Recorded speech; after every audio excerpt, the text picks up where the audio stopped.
AG is speaking what order? It's you and then your me to AG to John to you. Got it. That work? Works. All right, a little powerhouse of men, right? Let's go. All right. Good morning, everyone. Good morning. I didn't hear you. Good morning, everyone. I am very excited to be here. For those of you who don't know me, I am Sheena Collum, the South Orange Village President, home of the 15th highest taxes in the state of New Jersey. When we were asked whether or not we could host this event, we were absolutely thrilled to. The average property taxpayer in South Orange pays roughly north of $18,000 a year in property taxes. So the SALT cap has disproportionately impacted communities such as South Orange, such as Maplewood, a lot of northern New Jersey towns that are home to amazing train stations and transit-oriented development. So this is hitting us hard. Most importantly, it's hitting us hard because of our commitment to equity. Right now, a lot of people would look at our town and say, what's the problem? You have a lot of wealthy residents. Well, that is not the case. We are trying to build a community for, as the governor would say, the middle class, but not just the middle class, but for the working poor. As taxes continue to escalate, despite our best attempts to build affordable housings and structures in our community that then can segue into home ownership, the single biggest impediment to home ownership for the middle class and for the working poor will continue ultimately to be the high cost of property taxes in the state of New Jersey. I'm thrilled to be standing here today hosting this event along with my colleagues from the Board of Trustees, Donna Collier, Trustee Walter Clark. We have representatives from our partner and sister town of Maplewood, Vic DeLuca, Frank McGeehee, Dean Daffis, and also a representative from our South Orange and Maplewood Board of Education, Shannon Cuddle, and Nancy Adams, also from our Maplewood Township Committee, and Anne Marie Maney from our Board of Education. One thing that I also wanted to point out is above and beyond the $18,000 our average property taxpayer pays, is that these two communities of both South Orange and Maplewood were very proud to just pass a $170 million bond to invest in our students, in our schools, in our teachers. So by this time, 3 years from now, that average will be up to $20,000, which is unsustainable. And with close to 10% of our population being 65 years or older, what we're seeing is a flight, a massive flight of our senior citizens, and that is not sustainable for a community that wants to celebrate its demographics, its old, its young, be racially balanced, be inclusive, intentionally integrated. So I am thrilled to welcome somebody who has been a champion for South Orange, a champion for so many communities, a champion for the middle class. Please, let's give it up for Governor Murphy.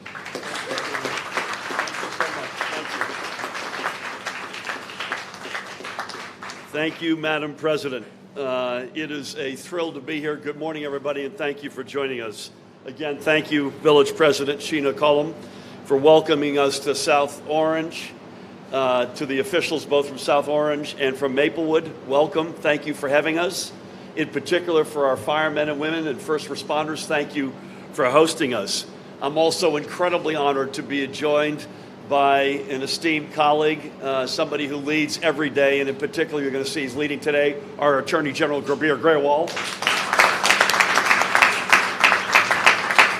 And two champions in our legislature who lead every day, Assemblymen John McKeon and Roy Fryman.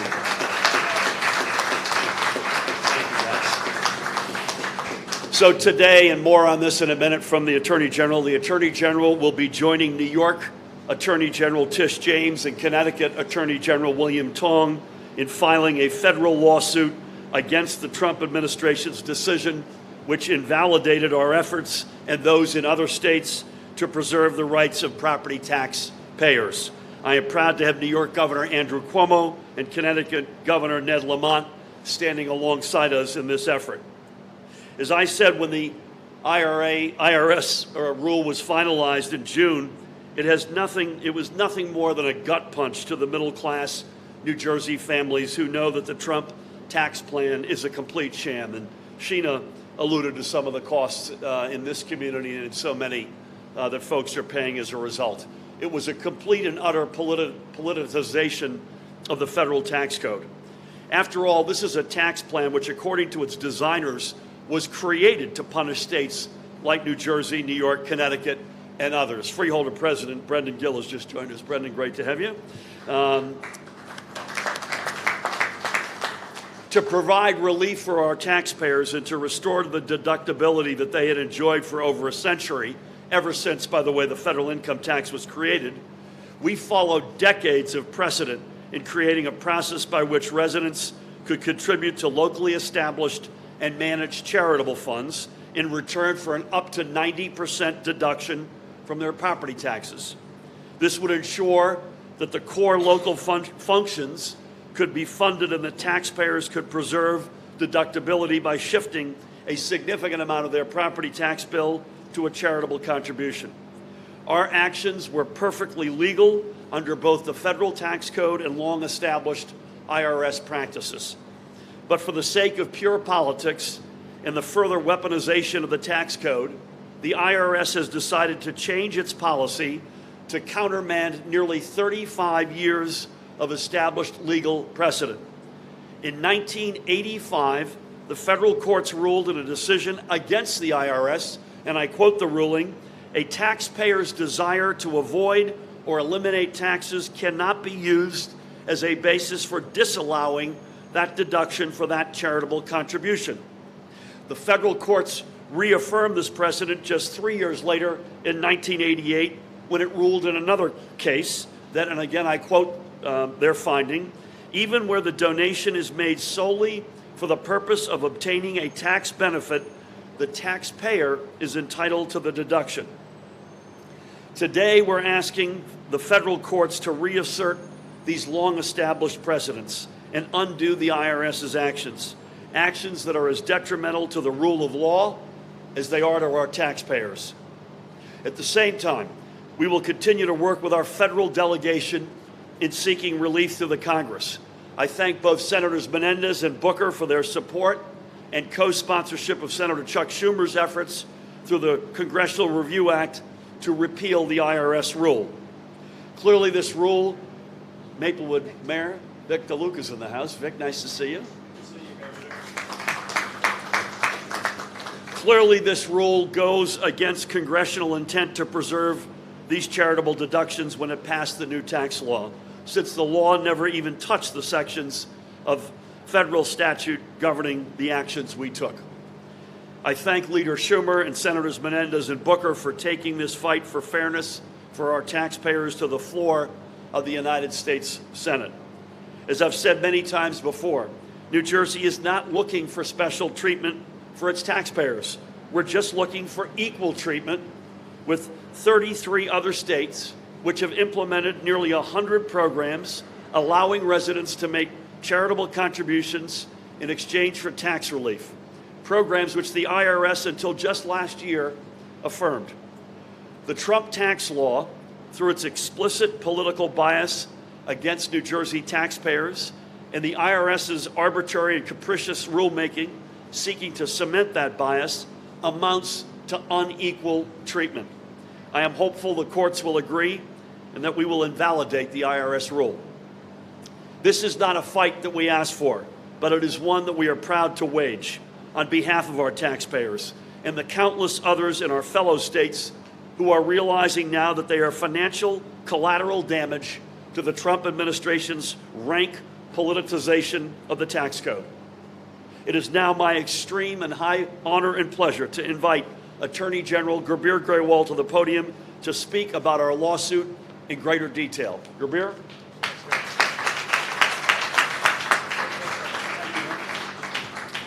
Good morning, everyone. Earlier today, on behalf of the state of New Jersey, the state of New York, and the state of Connecticut, I filed a lawsuit in federal court against Treasury Secretary Mnuchin and the Internal Revenue Service. Today's lawsuit, as the governor mentioned, was in response to repeated efforts by officials in Washington, D.C. to go after New Jersey taxpayers and require them to pay more and more in taxes to the federal government, even though our state already gives much more than we receive back in return.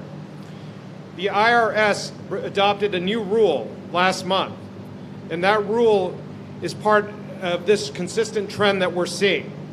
And we're challenging that rule as unlawful, as a violation of our tax code, and we're asking the federal court in New York to strike it down. As the governor said, this all started 2 years ago when the federal government decided to unfairly target New Jersey. You see, for over a century since the country's first income tax, our residents have been able to deduct their state and local taxes on their federal tax returns. That protection was important for states like New Jersey because it allowed us to raise revenue for services like healthcare, environmental protection, and education without having to worry about double taxation by the federal government. And yet, in 2017, for the first time ever, Congress and the President decided to cap the SALT deduction at $10,000. And it's plain why they did this. Treasury Secretary Mnuchin admitted that the SALT cap was designed to, quote, send a message to states like ours, to pressure us to change our policies, or else to feel the sting of the SALT cap. So New Jersey responded. In 2018, the legislature passed and Governor Murphy signed a new law allowing New Jersey taxpayers to donate to a charitable fund established by their town, their county, or their school district, and after making that contribution, the taxpayer would receive a credit on their property tax bill of up to 90% of their donation.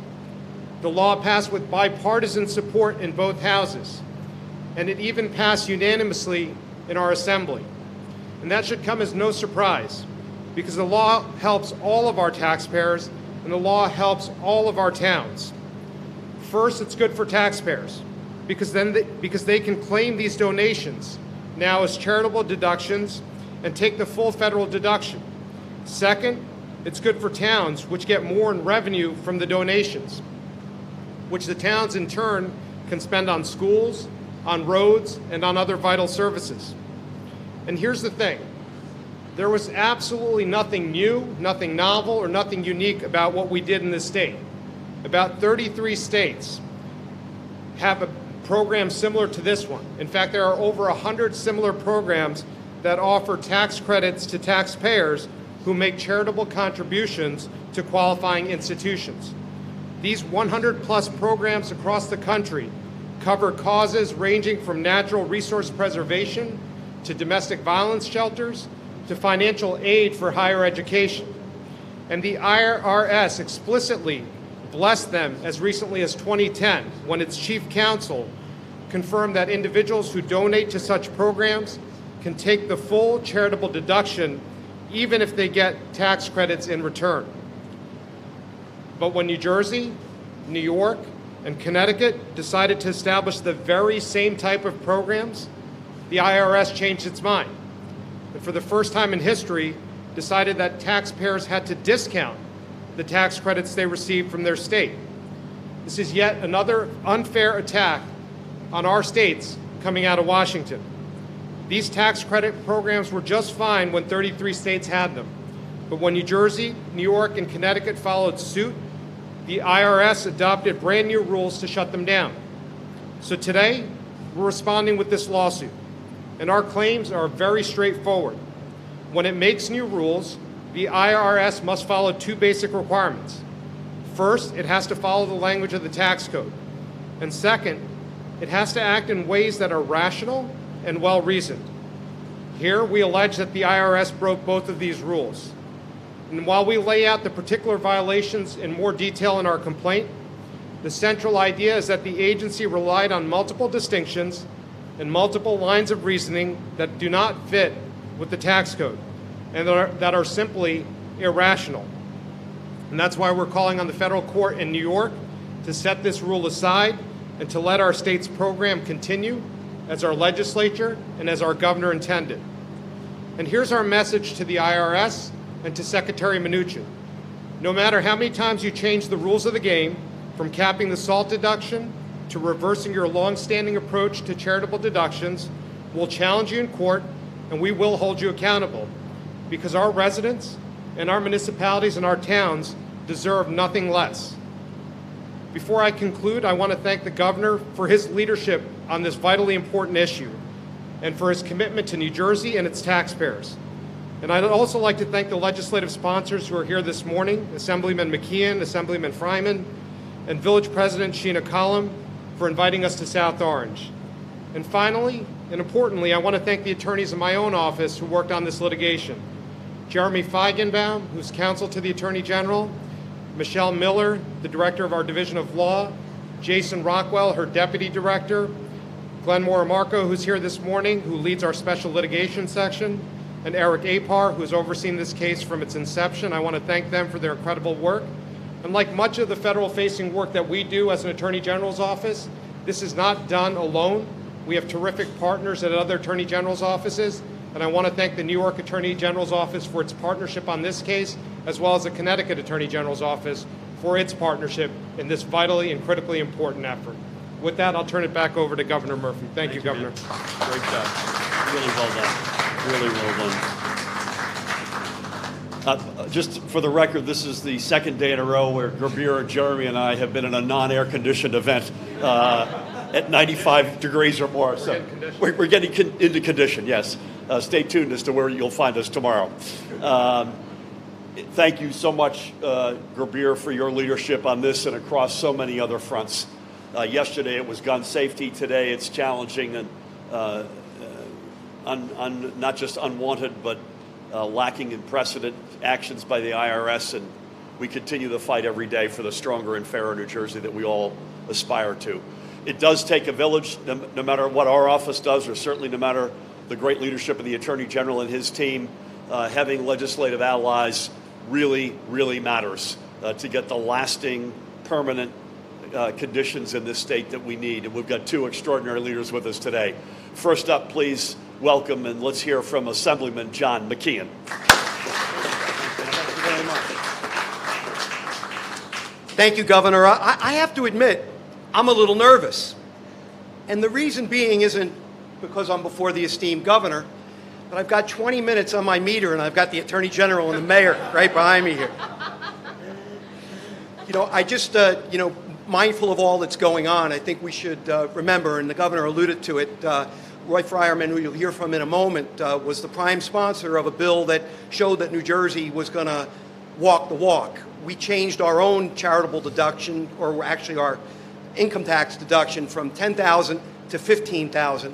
So, Governor, you should be applauded because many of us here, especially in the 27th District, were a great beneficiary of that law. Thank you for that. I also just have to reference a little bit off topic the greatness of, under the direction of the governor of this Attorney General. And I know the people that in this room have the same kind of heart to the things that he's been doing.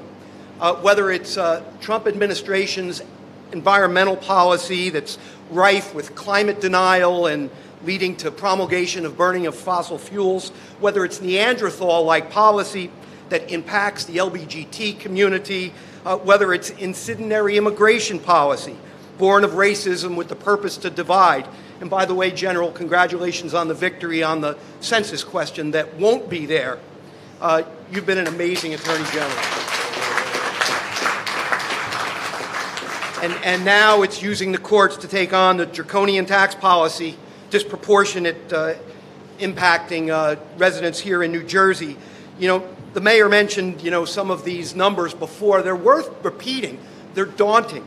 Almost 50% of the households in our state take a SALT deduction, and those averages are close to $18,000. So think about that.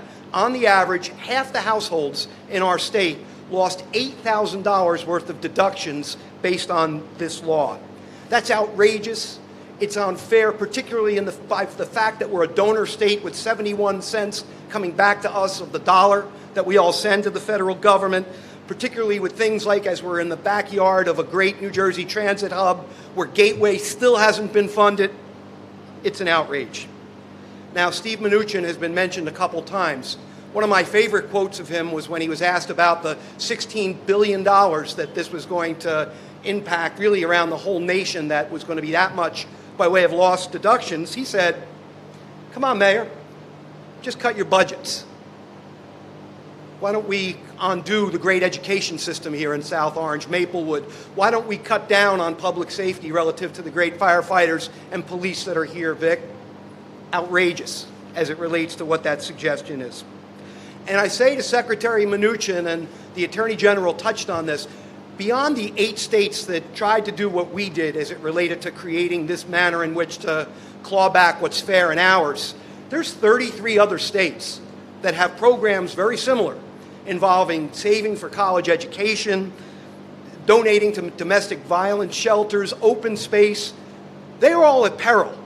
So fair is fair. If this law doesn't meet muster, then nor do any of those. And guess what? Many of those, frankly, are in red states. I, love to think of this quote as somebody, as many of you, that tries to find compromise and reason. But a patriot that was across the other side of the Delaware River, Peter Muhlenberg, who was a preacher, great Lutheran preacher, and he would be on the pulpit, and there was one particular time in 1776 when he said, there's a time for words, and then there's a time for action, and with that, he took off his preacher's robe and donned a military uniform. Now, God knows I'm not suggesting that there be any violence or conflict in that manner. Our courts are in play, led by this great Attorney General, for the purposes of bringing around peaceable conflict and doing it in a way that's fair and within the rules known as the Constitution. So New Jersey, as the crossroads of the revolution, I predict, General, will be the place where equity will prevail. So with that, I'll turn it back to Governor Murphy. God bless everybody and enjoy the summer. Thank you, John, and thanks for your leadership on this and then so much. And thank you for being one of our hosts today as well. John mentioned that Roy Fryman was a prime sponsor of the legislation which underpins our theory of the case here, and it's a real treat to have him with us. Please help me welcome Assemblyman Roy Fryman. Thank you all. Given that it's a little bit warm in here, I promised the governor I'd keep my comments down to 20 minutes. No more than that. I am not an attorney. I have a business background, financial background, so I look at this from a little bit different lens. I look at this from an economic and affordability perspective. And what the Trump administration, the Republican tax code change did was created much more hardship on New Jersey. And it was mentioned before that it was targeted and targeting certain states in particular. John mentioned the fact that we have $18,000 as the average property tax bill. So $8,000 is what we have lost overall. Now, if you think that this is just, this is a rich man problem, a rich person problem, it's not. Those that make between $75,000 and $100,000, 65% of those were impacted by this change. 65% of those taxpayers. That is not worrying about the uber wealthy. This is middle class that are being impacted this every day. This is real money. If you're getting that deduction is real hard dollars that is extra in their pocket. We know we need to do multiple steps to make New Jersey more affordable going forward. We know we have challenges on the property tax. This is coming and pushing us in the wrong direction. We are looking for a partnership from Washington. This is not a partnership. This is a shot across the bow at us, and I'm really happy and pleased to be standing here as we push back against this type of attack on New Jersey. So with that, I thank you very much, and I thank the governor for inviting me. Thank you, Roy. Great job, man. Great job. Thank you, Roy. We're going to take a couple of questions. We'll keep it fairly brief just because it's 1,000 degrees here. But before we do, I wanted to say we all acknowledge the passing of two giants in two very different fields. Justice John Paul Stevens, who passed yesterday, I guess, at the age of 99, who was a remarkable Supreme Court justice who proved that you can evolve over time and over a life's work, both professional and personal experiences. And then a very good personal friend of a bunch of us here, the leader of one of America's great labor unions, Hector Figueroa, who ran 32BJ, passed a few days ago. Hector was a dear friend of ours. 32BJ has an enormous presence in New Jersey. He was one of the most important people in this country in the fight for 15 He believed in our state. He believed in that stronger and fairer notion that we wake up and pursue every day. So to each, the Justice Stevens and Hector, let's all keep them in our prayers. Sir, you had a question.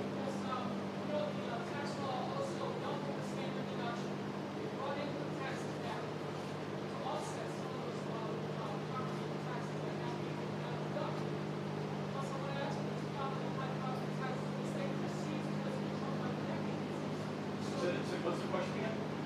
So is it the problem with high property taxes rather than this new law, which also doubled the standard deduction and lowered income tax? Okay, so let me prove that we can walk and chew gum at the same time.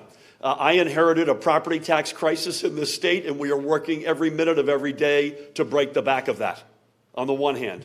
On the other hand, the action by the IRS is completely and utterly unlawful and against any precedent it itself had taken, and it is particularly harmful to the state of New Jersey.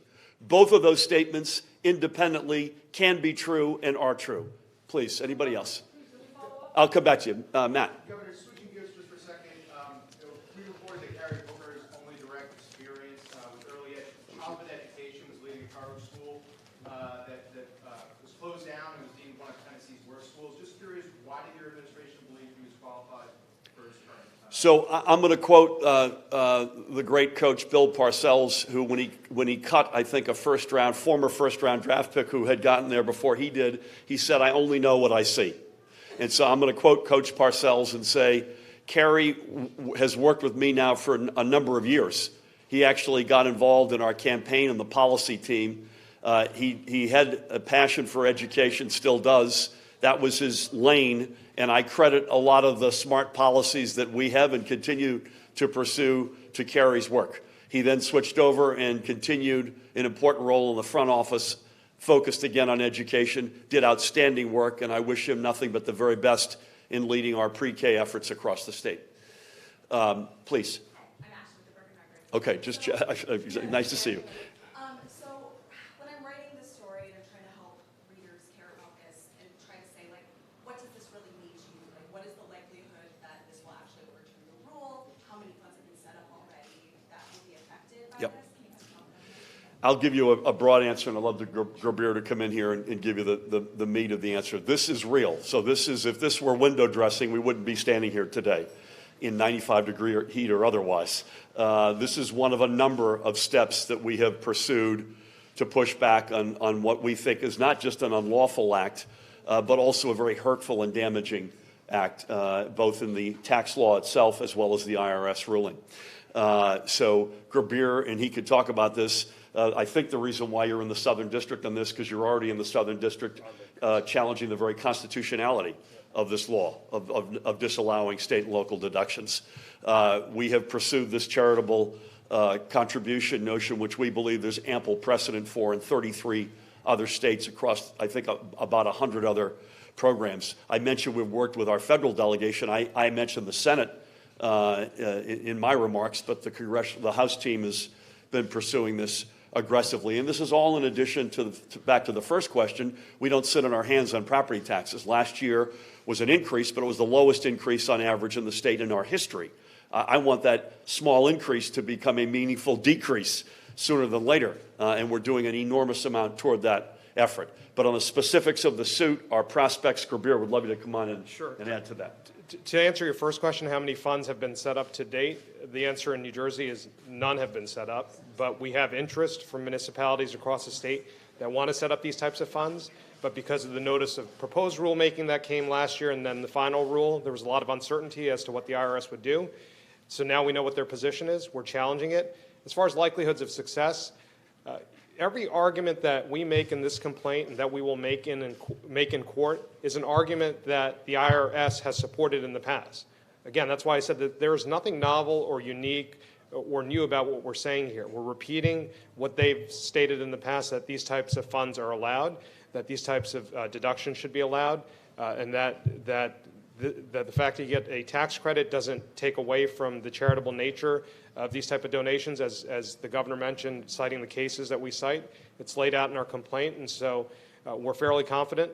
And I would also say this. There were Rule making challenges in the prior administration against the Obama administration, and very few of those succeeded.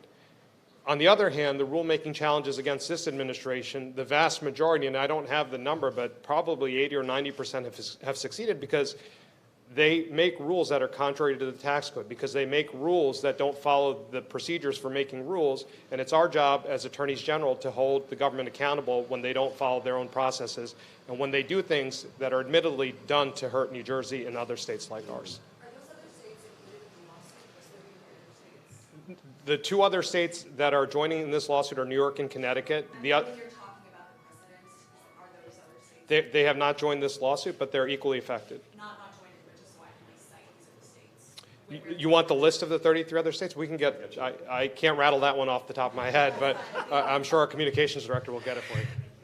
I would just add two comments to Gurbir's comment, or one in particular.